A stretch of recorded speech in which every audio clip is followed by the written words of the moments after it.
যুদ্ধ যেন শেষ হচ্ছে না। বিশ্ব কি দেখতে চলছে তৃতীয় বিশ্বযুদ্ধ? এর শুরুটা কি করবে ইরান ইসরায়েল? ইব্রাহিম রাইসির মৃত্যুর রেশ না কাটতেই ইসরায়েলি হামলায় মারা গেলেন হিজবুল্লাহ প্রধান হাসান নাসরুল্লাহ। সুনির্দিষ্ট গোয়েন্দা তথ্যের ভিত্তিতে বিমান হামলা চালিয়ে হিজবুল্লাহ প্রধান হাসান নাসরুল্লাহকে হত্যা করেছে ইসরায়েল। এরপরই ভয়াবহ আতঙ্কে পড়ে হিজবুল্লাহ সহ গোষ্ঠীটির পৃষ্ঠপোষক ইরান।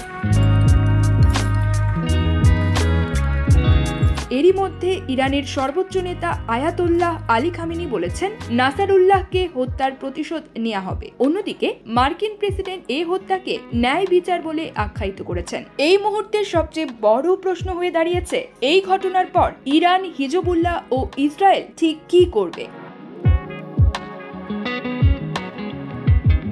ব্রিটিশ সংবাদ মাধ্যম বিবিসির এক প্রতিবেদনে বলা হয়, নাসরুল্লাহ নিহতের ঘটনা হিজবুল্লাহর সঙ্গে ইসরায়েলের যুদ্ধে এগিয়ে যাওয়ার একটি বড় অগ্রগতি। বিশ্লেষকরা মনে করছেন এর মাধ্যমে এই অঞ্চলকে আরও বিস্তৃত ও বিপজ্জনক সংঘাতের আরেক ধাপ কাছে নিয়ে গেছে। এমনকি পরবর্তী সংঘাতে যুক্তরাষ্ট্র ও ইরান উভয় শক্তি জড়িয়ে যেতে পারে। গাজা যুদ্ধ শুরুর পরই একের পর এক আঘাতে জর্জরিত হিজবুল্লাহ। 1 ডজনেরও বেশি শীর্ষ পর্যায়ের কমান্ডারের হত্যাকাণ্ডে এর কমান্ড কাঠামো বিপর্যস্ত। পেজার ও ওয়াকিটকি বিস্ফোরণের ঘটনায় সংগঠনটির যোগাযোগ কাঠামো এবং বিমান হামলায় এর অস্ত্র ধ্বংস হয়ে গেছে। এর মধ্যেও লড়াই অব্যাহত রাখার ঘোষণা দিয়েছে দলটি।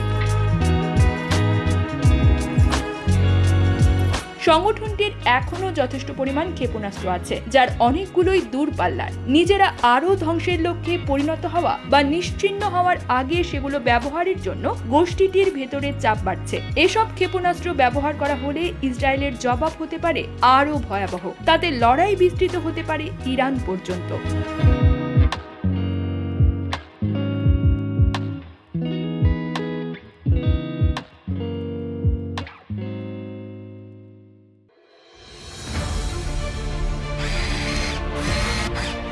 আলোতে থাকুন, ফোকাসে থাকুন, হাত রাখুন প্রজন্মের হাতে।